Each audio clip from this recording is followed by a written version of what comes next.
let's all welcome Miss Eva Jen Marie. Palakpakan po natin. Thank you po sa lahat. Actually, kanina talaga sabi nung host sa mga bago, palakpakan po natin ang mga bago. Pinapalakpakan ko talaga sa sarili ko. Yes, yes! Sana maulit ko. Sana next month nandito pa rin ulit. Kasi ang dami din talagang umaangat eh.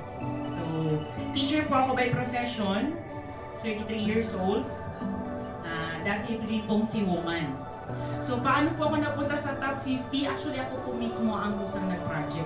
Parang UBD din sa school, ito yung end result na gusto mo, i-breakdown mo into smaller steps. Kaya po, yun po ang mina-mindset ko sa sarili ko ngayon. Ano yung gusto mong ma-achieve, i-breakdown ko into monthly, into weekly, into daily.